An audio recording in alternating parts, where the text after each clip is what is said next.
Assalamualaikum warahmatullahi wabarakatuh. Waalaikumsalam.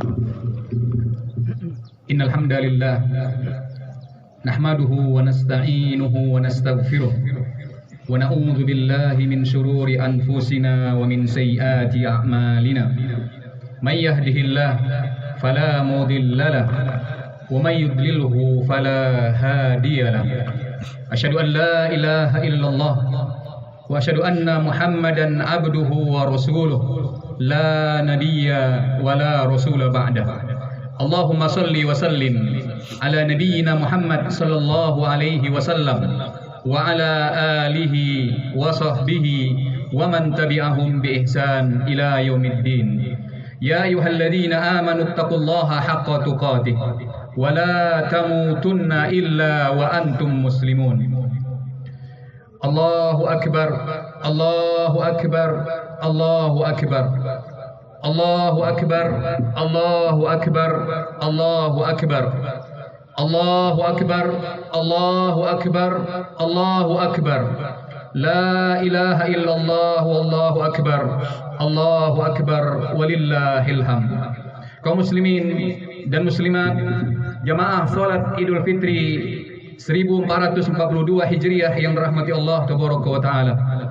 Marilah senantiasa kita meningkatkan ketakwaan kita kepada Allah Tabaraka wa Ta'ala.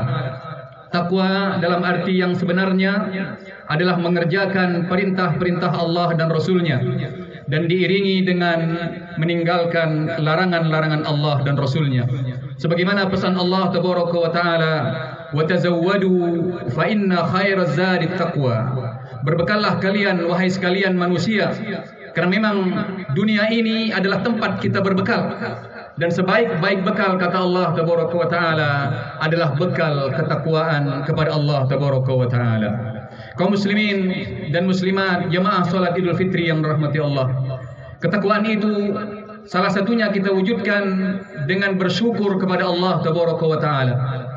Kita bersyukur kepada Allah karena dengan izin Allah semata kita telah dapat menyelesaikan salah satu tugas mulia kita, yakni berpuasa selama 1 bulan penuh.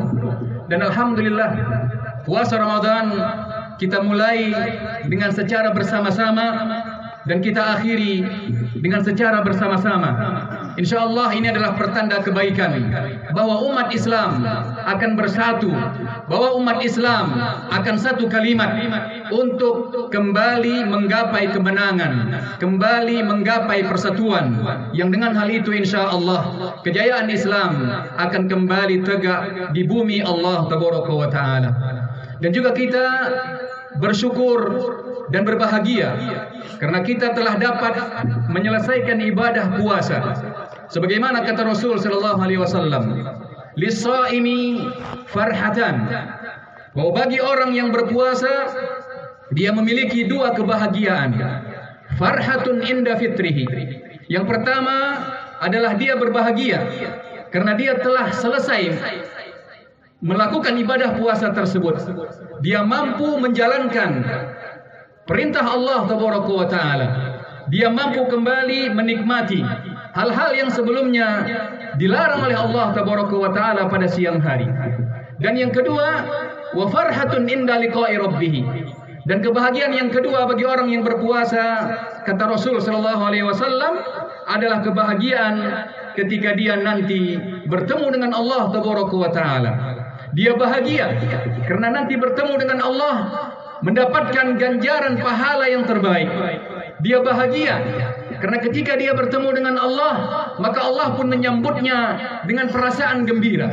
Maka kegembiraan apakah lagi yang tidak akan ada mengalahkan kegembiraan selain kita disambut oleh Allah Tabaraka wa Ta'ala dengan kebaikan-kebaikan yang telah kita lakukan.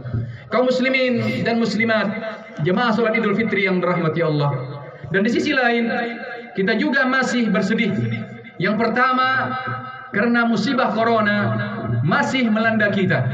Tentunya ini adalah sebuah peringatan bagi kita sekalian, yang tentunya perlu kita sikapi dengan bijak.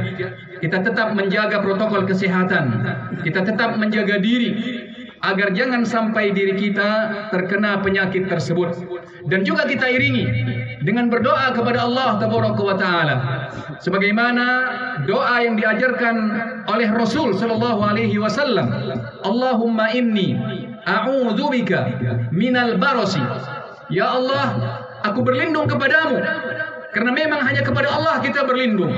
Dan kita sangat tahu bahwa musibah, bahwa penyakit itu yang menurunkan adalah Allah Tabaraka wa Ta'ala, dan yang mampu mengangkatnya adalah Allah Tabaraka wa Ta'ala. Apapun usaha yang kita lakukan tanpa ada bantuan dari Allah, maka itu tidak akan mungkin bisa terlaksana, tidak akan mungkin sukses. Oleh sebab itu kita yakin dengan berusaha maksimal, dan kita juga bersandar kepada Allah Tabaraka wa Ta'ala. Wa a'udzu bika minal jununi wal juzami wa sayyi'il asqam. Ya Allah, aku juga berlindung kepadamu dari penyakit kegilaan dan penyakit kusta dan berbagai macam penyakit yang membahayakan.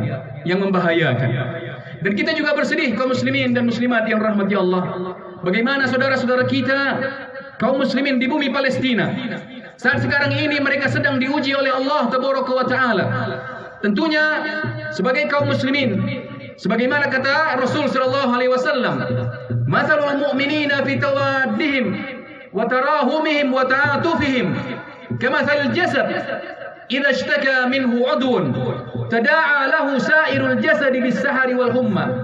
Kata Rasulullah, perumpamaan orang mukmin itu dalam kasih sayangnya, dalam kecintaannya, dalam berlemah lembutnya kepada saudaranya adalah seperti satu anggota tubuh. Jika ada satu anggota tubuh yang sakit, kaum Palestina, kaum muslimin Palestina adalah saudara kita. Mereka sedang ditimpa ujian oleh Allah Tabaraka wa Ta'ala. Maka konsekuensi keimanan kita, ketika mereka bersedih, maka kita juga bersedih. Sebagaimana anggota tubuh, jika ada satu anggota tubuh yang sakit, maka anggota tubuh yang lain juga ikut bergadang, ikut merasakan demam. Kenapa? Karena mereka adalah satu anggota tubuh.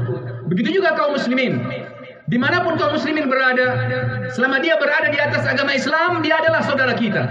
Ketika dia sakit, kita juga akan merasakan sakit. Kesedihan mereka adalah kesedihan kita semua. Kebahagiaan mereka adalah kebahagiaan kita bersama. Oleh sebab itu, pada hari yang mulia ini, mari kita berdoa kepada Allah agar Allah memudahkan urusan-urusan saudara kita, dan agar Allah menghancurkan dan meluluh lantakkan setiap langkah-langkah musuh-musuh Islam yang ingin menghancurkan, yang ingin menyakiti Islam maupun kaum muslimin. Kaum muslimin jemaah salat Idul Fitri yang dirahmati Allah.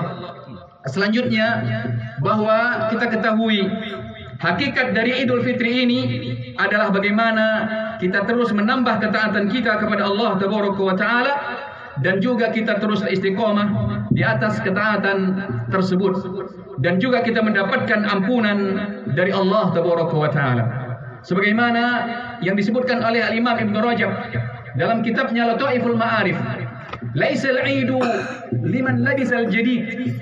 Bukanlah lebaran itu bagi siapa yang mengenakan pakaian baru. Innamal 'idu liman ta'atuhu tazid. Hakikat lebaran itu adalah bagi siapa yang ketaatannya bertambah. Ketika Ramadan dia berada dalam ketaatan, ketika di dalam lebaran juga dia tetap berada di dalam ketaatan kepada Allah Tabaraka wa Ta'ala. Walaisal 'idu liman tajammala birrukubi, liman tajammala bil libasi warrukub. Dan juga lebaran itu bukan bagi orang yang memperbaharui pakaiannya dan mengganti kendaraannya. Innamal 'idu liman ghufira lahu dzunub. Sesungguhnya lebaran itu adalah milik bagi orang yang diampuni dosa-dosanya. Rasul sallallahu alaihi wasallam mengingatkan kita, "Raghima anfu rajulin." Celaka kata Rasulullah. Siapa ya Rasulullah? "Man adraka Ramadan summan salah walam yughfar lah." Kata Rasulullah, celakalah orang-orang yang bertemu dengan Ramadan. Kaum muslimin dan muslimat, kita bertemu dengan Ramadan, summan salah, dan Ramadan pun berlalu. Sekarang Ramadan telah berlalu, kita sekarang berada pada sholat Id, tapi kata Rasulullah, walam yughfar lah, tapi dia tidak mendapatkan ampunan dari Allah Tabaraka wa Ta'ala. Jangan sampai kita termasuk orang-orang yang dicela oleh Rasulullah. Kita bertemu dengan Ramadan Ramadan pun berlalu, tapi kita tidak mendapatkan ampunan dari Allah Tabaraka wa Ta'ala. Kenapa? Karena kita tidak mengisi Ramadan dengan ketaatan-ketaatan kepada Allah. Atau ada sebagian orang, begitu Ramadan berlalu, maka dia pun kembali kepada kemaksiatannya. Dulu dia hadir ke masjid, dia tutup auratnya, dia tahan dari hal-hal yang diharamkan. Tapi begitu Eid datang, maka dia kembali meninggalkan masjid, dia kembali membuka auratnya, dia kembali mengkonsumsi makanan-makanan haram. Ini adalah orang yang dicela oleh Rasulullah, yang dia akan celaka karena dia tidak akan mendapatkan ampunan dari Allah Tabaraka wa Ta'ala. Kaum muslimin, jemaah salat Idul Fitri yang dirahmati Allah. Dan juga Al-Imam Ibn Rajab menyebutkan di dalam kitabnya Lataiful Ma'arif, kata beliau, sawabul hasanah al-hasanah ba'daha, bahwa ganjaran dari kebaikan adalah dia mampu melakukan kebaikan setelah itu. Dan siapa yang melakukan sebuah kebaikan, selanjutnya dia mampu melakukan kebaikan-kebaikan seterusnya, maka itu adalah tanda-tanda di antara tanda-tanda diterimanya amalan yang telah dia lakukan pada masa yang lalu. Oleh sebab itu kita melihat bahwa bagi siapa yang dengan datangnya Idul Fitri ini, dia tetap berada di atas ketaatan, dia tetap berada di atas ketakwaan, maka insya Allah itu adalah pertanda bahwa ketaatan-ketaatan yang dia lakukan di bulan Ramadan dan di luar Ramadan diterima oleh Allah Tabaraka wa Ta'ala. Dan sebaliknya, bagi siapa yang pada Idul Fitri ini dan hari-hari ke depan dia tidak lagi berada di atas ketaatan, ini bisa saja pertanda bahwa ketaatan yang dia lakukan tidak diterima oleh Allah Tabaraka wa Ta'ala. Kaum muslimin dan muslimat jemaah salat Id yang dirahmati Allah, Allah memerintahkan kepada kita untuk istiqomah, berada di atas ketakwaan kepada Allah Tabaraka wa Ta'ala. Sebagaimana kata Allah, wa'bud rabbaka hatta ya'tiyakal yaqin. Beribadahlah kalian kepada Allah, bertakwalah kalian kepada Allah sampai kematian menyebut kalian. Bahwa ketaatan tidak berakhir dengan datangnya Idul Fitri, bahwa ke masjid tidak berakhir dengan datangnya Lebaran, bahwa kita meninggalkan hal-hal yang diharamkan tidak berarti bebas setelah itu dengan berakhirnya Ramadan. Tetapi ketaatan itu harus kita lakukan sepanjang zaman. Rasul sallallahu alaihi wasallam menyebutkan salah satu firman Allah Tabaraka wa Ta'ala. Kata Rasul sallallahu alaihi wasallam, beliau menyebutkan firman Allah, walladzina yu'tuna ma atau wa qulubuhum wajilah. Rasulullah mengatakan, Allah berfirman tentang satu kelompok, yakni orang-orang yang mereka melakukan amalan-amalan dan hati mereka dalam kondisi takut. Maka Aisyah radhiyallahu anha mengatakan, ya Rasulullah, apakah mereka itu adalah orang yang mencuri, mereka yang berzina, mereka yang meminum khamar, selanjutnya takut kepada Allah Tabaraka wa Ta'ala? Kata Rasulullah, bukan itu wahai Aisyah. Yang Allah ceritakan dalam ayat ini adalah mereka yang menghabiskan hari-harinya dengan sholat, dengan puasa, dengan sedekah, tetapi mereka takut, mereka khawatir kalau ibadah mereka tidak diterima oleh Allah Tabaraka wa Ta'ala. Kaum muslimin jemaah salat Idul Fitri yang dirahmati Allah, siapa di antara kita yang menjamin bahwa ibadahnya pasti diterima oleh Allah Tabaraka wa Ta'ala? Al-Imam Hasan Al-Basri mengatakan, orang yang beriman adalah orang yang menggabungkan antara mengerjakan kebaikan dengan kekhawatiran kalau amalnya tidak diterima oleh Allah Tabaraka wa Ta'ala, sehingga dia pun terus menambah ketaatannya kepada Allah Tabaraka wa Ta'ala. Adapun orang munafik, kata Imam Al-Hasan Al-Basri, adalah orang yang melakukan kemaksiatan, dia tidak berpuasa, dia tidak melakukan kebaikan bahkan di bulan Ramadan. Tapi kata Imam Hasan Al-Basri, tapi dia merasa aman dari azab Allah Tabaraka wa Ta'ala. Inilah sifat orang munafik. Adapun orang yang beriman, dia beramal tetapi dia gabungkan dengan rasa khawatir kalau ibadahnya itu tidak diterima oleh Allah Tabaraka wa Ta'ala, sehingga dia terus bertahan untuk melakukan ketaatan kepada Allah Tabaraka wa Ta'ala. Dan juga Allah telah mengingatkan kita bahwa bagi siapa yang mau istiqomah di atas ketaatan kepada Allah Tabaraka wa Ta'ala, sebagaimana kata Allah, innal ladina qalu rabbuna Allah summa istaqamu. Allah mengatakan bahwa orang-orang yang mengatakan Rabb kami adalah Allah, dan selanjutnya dia istiqomah di atas ketaatan. Apa balasannya? Kata Allah, tatanazzalu alaihimul malaikah alla takhafu wa la tahzanu. Maka Allah akan mengutus kepadanya, kepada orang yang istiqomah di atas ketaatan, mengutus kepadanya para malaikat, mengabarkan alla takhafu, jangan kalian takut, wa la tahzanu, jangan kalian takut dengan apa yang kalian tinggalkan, dan jangan kalian khawatir dengan kehidupan kalian nanti di hari akhirat. Wa abshiru bil jannati allati kuntum tu'adun, dan berbahagialah dengan surga yang telah dijanjikan oleh Allah tabaraka wa taala. Juga kata Allah, nahnu awliya'ukum fil hayatid dunya wal akhirah. Kamilah yang akan menanggung, menjamin kehidupan kalian di dunia maupun kehidupan di akhirat. Ini balasan bagi orang-orang yang mau istiqomah di atas ketaatan kepada Allah tabaraka wa taala. Semoga Allah mengaruniakan kepada kita keistiqomahan di atas ketaatan kepada Allah tabaraka wa taala. Allahu akbar, Allahu akbar, Allahu akbar.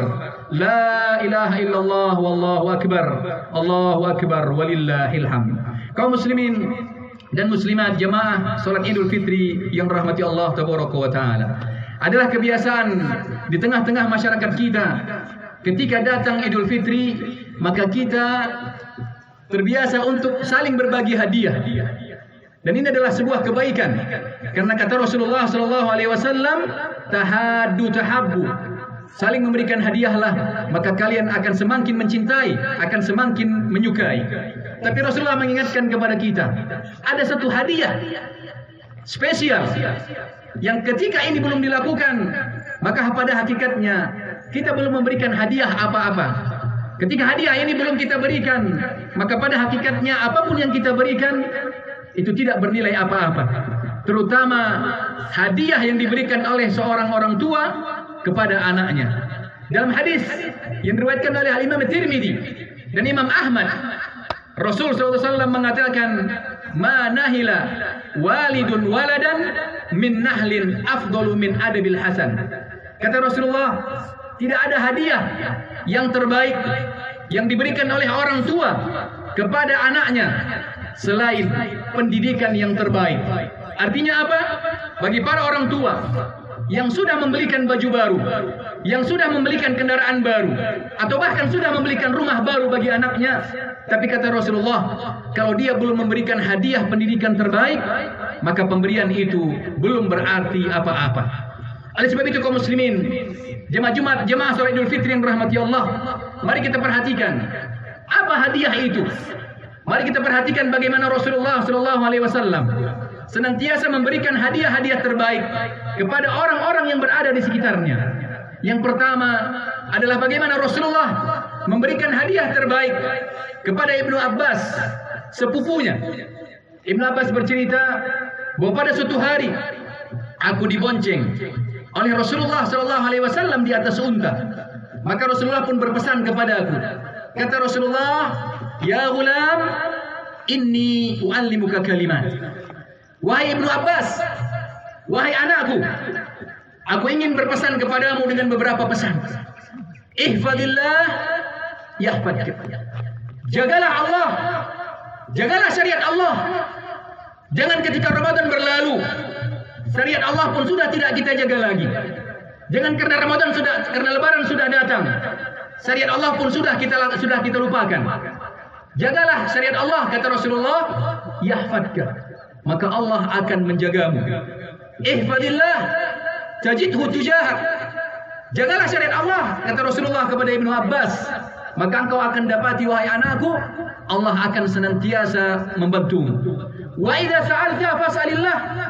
Kalau kamu meminta, mintalah kepada Allah. Wa idza ista'anta fasta'in billah. Kalau engkau meminta bantuan, maka mintalah bantuan kepada Allah tabaraka wa taala. Wa'lam 'anna al-ummah, ketahuilah wahai Ibnu Abbas, kata Rasulullah, kalau seandainya seluruh manusia di bumi ini bersatu untuk menolongmu, sungguh mereka tidak akan bisa menolongmu kecuali dengan sesuatu yang telah Allah tulis untukmu. Dan ketahuilah, kata Rasulullah, kalau seandainya seluruh manusia bersatu ingin menyakitimu, ingin menghancurkanmu, ketahuilah, kata Rasulullah, mereka tidak akan mungkin bisa menyakitimu, mereka tidak akan mungkin bisa menghancurkanmu kecuali dengan sesuatu yang telah Allah tetapkan untukmu. Rufi'atil aqlam wa jaffatis suhuf. Pena-pena telah diangkat dan lembaran-lembaran telah kering. Ini hadiah pertama yang diberikan Rasulullah kepada orang-orang yang berada di sekitarnya. Ini peringatan kepada para orang tua agar tidak lupa memberikan hadiah ini kepada anaknya. Oleh suami untuk memberikan hadiah ini kepada istrinya, yaitu hadiah berupa pendidikan akidah yang benar, menyandarkan, mengingatkan orang-orang yang berada di sekitar kita bahwa pada hakikatnya yang dapat membantu kita adalah Allah. Tanpa bantuan dari Allah, kita tidak berarti apa-apa. Ini menjadi penting, apalagi di saat sekarang ini, di tengah umat Islam digoyang dengan berbagai macam permasalahan, termasuk permasalahan akidah. Kita melihat saluran-saluran televisi sebagian menampilkan berita-berita, acara-acara yang terkadang justru meninggalkan atau mengajarkan kepada kita untuk lari dari Allah dan bersandar kepada yang lain. Ini adalah sumber kehancuran. Oleh sebab itu Rasulullah di jauh hari sudah mengingatkan agar kita senantiasa bersandar kepada Allah dan menjaga akidah kita bahwa kita tidak beribadah, tidak meminta bantuan kecuali kepada Allah Tabaraka wa Ta'ala. Adapun hadiah yang kedua adalah hadiah juga yang diingatkan oleh Rasulullah kepada para orang tua. Hadiah terbaik yang diberikan pada Idul Fitri ini, yaitu hadiah untuk mengedukasi orang-orang berada di sekitar kita, untuk mengedukasi generasi kita dengan edukasi ibadah yang baik. Rasulullah SAW mengatakan, "Muru auladakum bis-shalah." Perintahkan anak-anak kalian untuk menjaga salat. Wahum abna sab'u sinin. Ketika dia berada pada usia 7 tahun. Pada usia 7 tahun, orang tua sudah diperintahkan untuk mengingatkan anaknya agar mengerjakan sholat. Apakah usia 7 tahun anak-anak sudah wajib sholat? Jawabnya belum. Karena anak-anak wajib sholat adalah ketika dia sudah balik. Dan biasanya usia 7 tahun belum sampai kepada usia balik. Tapi para ulama kita mengatakan, karena memang sholat ini adalah ibadah terpenting, maka dia perlu ditanamkan semenjak dini. Bahkan Rasulullah senantiasa mengingatkan orang-orang yang berada di sekitarnya meskipun dia masih kecil, tetapi tetap diperintahkan untuk menjaga sholat. Apalagi saat sekarang ini ketika kita bersilaturahmi, berkunjung kepada keluarga, jangan sampai gara-gara amalan sunnah kita meninggalkan amalan wajib. Gara-gara kita bersilaturahmi, sholat pun kita tinggalkan. Maka ini sebuah musibah. Maka hendaknya silaturahmi tetap berjalan dan sholat pun jangan kita tinggalkan. Kata Rasulullah, dan berikan dia hukuman kalau sudah sampai usia 10 tahun dan dia belum melaksanakan sholat. Ini peringatan bagi orang tua. Berikan hadiah, ingatkan dia tentang sholat agar ketika dia besar dia menjadi orang-orang yang menjaga sholat. Dan juga hadiah yang ketiga adalah bagaimana Rasulullah mengajarkan kepada anak-anaknya, kepada orang-orang di sekitarnya, hadiah pendidikan akhlak. Rasulullah SAW mengajarkan kepada Umar bin Abi Salamah ketika beliau makan, ketika Umar bin Abi Salamah makan dan makannya dengan cara yang tidak baik, maka kata Rasulullah, "Wahai anakku, makanlah dengan tangan kananmu. Bacalah bismillah, makanlah dengan tangan kananmu dan makanlah dengan makanan yang apa yang ada di sekitarmu." Rasulullah mengajarkan akhlak yang baik. Karena memang agama Islam ini akan sempurna ketika akidah kita benar, ibadah kita baik, dan akhlak kita juga mulia. Saat sekarang ini, bagaimana umat Islam kita sedang diperangi dengan berbagai macam acara, berbagai macam tontonan yang terkadang atau cenderung merusak akhlak generasi muda kita. Dan juga Rasulullah mengingatkan agar di antara akhlak yang dijaga adalah bagaimana menjaga akhlak dalam pergaulan. Kata Rasulullah, "Wa farriqu bainahum fil madaji." Dan pisahkan anak-anak kalian kalau sudah sampai usia 10 tahun di tempat tidurnya. Pisahkan antara laki-laki dengan laki-laki, antara laki-laki dengan perempuan, antara perempuan dengan perempuan. Ini menjadi penting kaum muslimin. Jemaah salat Idul Fitri yang dirahmati Allah. Jangan kita sambut Idul Fitri ini dengan kemaksiatan kepada Allah Tabaraka wa Ta'ala, terutama kepada para pemuda. Jangan gunakan Idul Fitri ini untuk kesempatan berpacaran, untuk kesempatan berduaan dimanapun kalian berada. Idul Fitri Hari raya kaum muslimin berbeda dengan hari raya orang-orang kafir. Hari raya kaum muslimin Allah turunkan rahmat di dalamnya. Jangan kita kotori dengan kemaksiatan. Jangan kita kotori dengan perbuatan-perbuatan yang tidak pantas dilakukan. Oleh sebab itu orang tua hendaknya mengingatkan anak-anaknya, jangan sampai pergi dengan pasangan yang bukan pasangan yang halalnya. Jangan sampai dibiarkan mereka pergi kemana-mana berpacaran. Bagaimana mungkin satu bulan kita bertahan dengan ketakwaan kepada Allah, selanjutnya kita kotori hari yang fitri ini dengan kemaksiatan kepada Allah Tabaraka wa Ta'ala. Adapun hari raya orang kafir, maka Allah turunkan azab di antara mereka. Maka kita dilarang untuk ikut-ikutan merayakan hari raya orang kafir.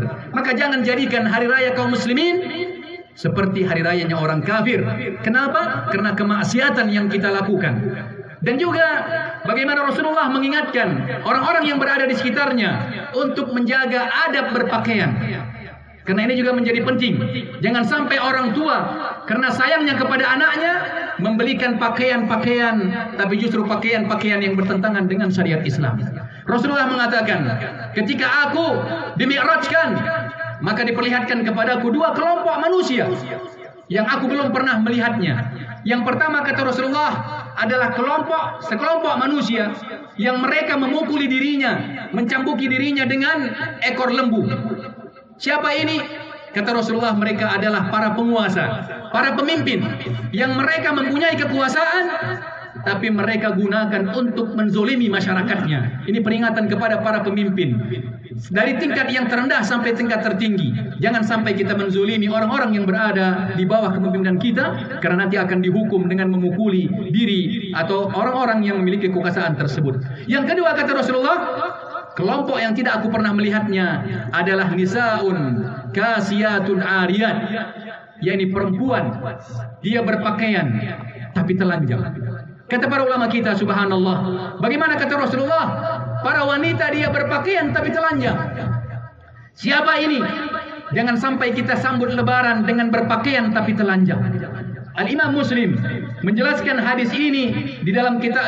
Al-Imam Muslim menjelaskan hadisnya bahwa beliau mengatakan bahwa yang dimaksud dengan berpakaian tapi telanjang adalah orang yang berpakaian tapi dia tidak menutup seluruh auratnya.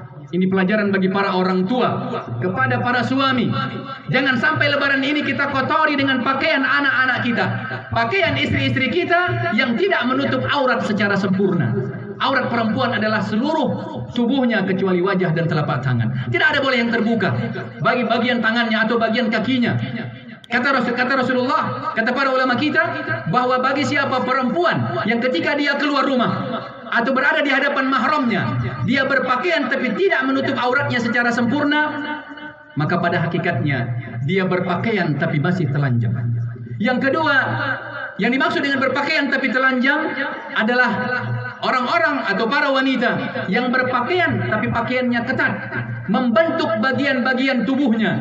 Dia tidak menutup aurat, tapi dia membungkus auratnya.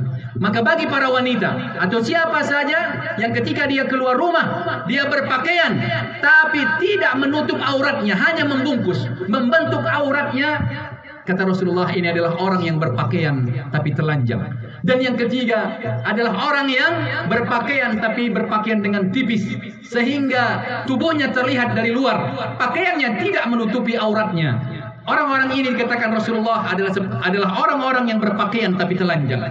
Kata Rasulullah, orang-orang seperti ini la yadkhulunal jannah.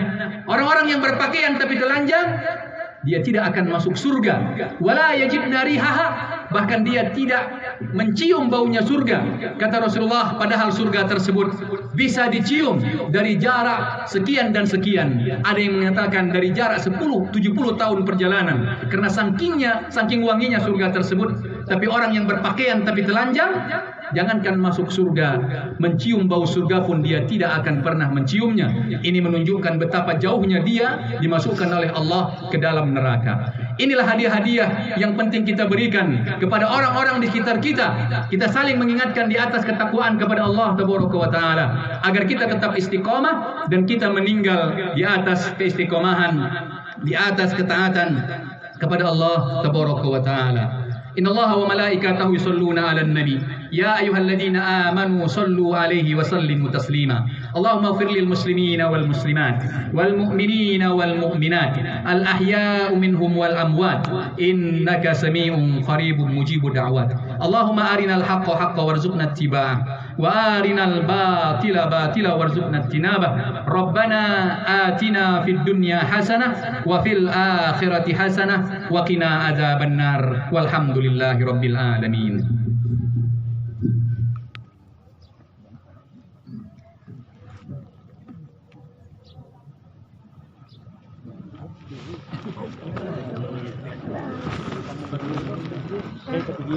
Rumah pindah sana.